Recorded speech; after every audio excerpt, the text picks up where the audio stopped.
During the civil rights movements of the 1950s and 1960s, activists began fighting against housing discrimination. Organizations and community leaders demanded equal access to housing and fair lending practices. In 1968, Congress passed the Fair Housing Act. This law made it illegal to discriminate in houses based on race, religion, national origin, and gender. The law passed shortly after the assassination of Dr. Martin Luther King, Jr. Although the law created important protests, discrimination in housing did not disappear overnight. Many communities still struggle with the long-term effect of segregation. The patterns created decades earlier continue to shape neighborhoods in Philadelphia, New York City, and New Jersey today. In the early 1900s, African Americans in the South lived under a system of laws known as Jim Crow. These laws enforced racial segregation in schools, transportation, restaurants, and public spaces. Black Americans were also often prevented from voting through poll taxes, literacy tests, and intimidations. Violence was also a constant threat. Thousands of African Americans were victims of licensing and racial terror during the period. Economically, many families worked in sharecropping, a system where farmers rented land but had to go a large portion of their crops to landowners. This system often trapped families in cycles of debt and poverty. When World War I began in 1914, many factories in North cities left their jobs to join the military. Factories needed workers, and recruiters began encouraging African Americans in the South to move north for industrial jobs and better wages. Northern cities were expanding quickly during the 1900s. In Philadelphia, industries such as shipbuilding, steel production, and railroads offered thousands of jobs. Factories like the Philadelphia Navy Yard and textile mills attracted workers from across the South. In New York, many African Americans settled in the neighborhood of Harlem. During the 1920s, Harlem became the center of the Harlem Renaissance, a cultural movement that celebrated Black art, music, literature, and identity.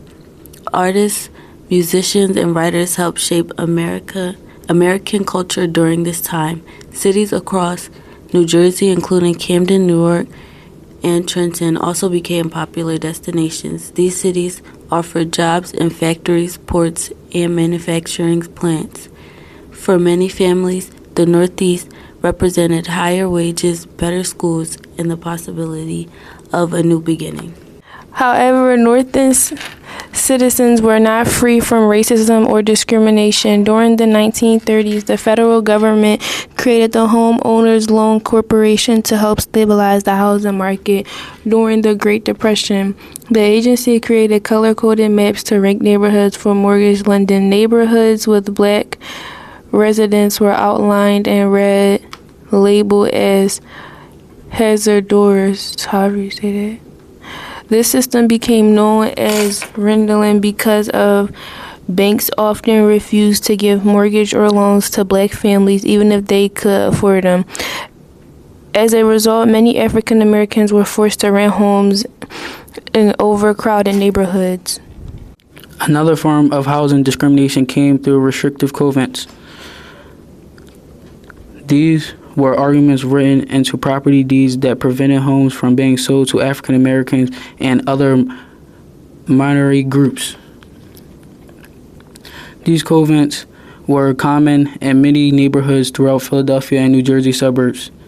In 1948, the Supreme Court ruled in Shelley v. Kramer that courts could not legally enforce these agreements. However, discrimination continued through other practices such as real estate steering and unfair lending policies. During the 1930s, the government created housing programs as a part of the New Deal to help Americans recover from the Great Depression. Programs such as Federal Housing Administration help families buy homes. However, these programs often supported segregated neighborhoods and avoided investing in black communities. After World War II, the GI Bill helped returning veterans receive lower interest home loans. During the civil rights movements of the 1950s and 1960s, activists began fighting against housing discrimination. Organizations and community leaders demanded equal access to housing and fair lending practices. In 1968, Congress passed the Fair Housing Act. This law made it illegal to discriminate in houses based on race, religion, national origin, and gender. The law passed shortly after the assassination of Dr. Martin Luther King, Jr.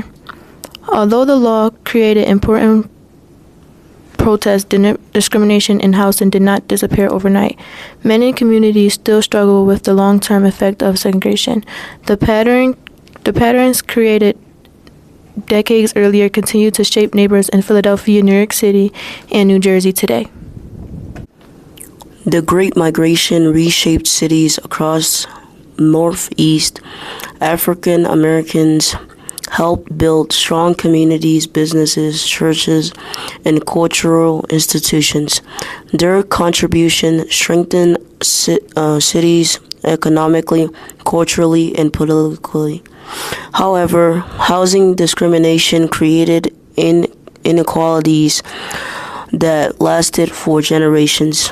Understanding this history helps us better understand why neighborhoods look the way they do today.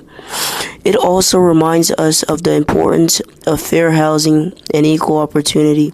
The story of the Great Migration is not only about movement. It is also a story about resilience, hope, and the ongoing struggle for equality in America.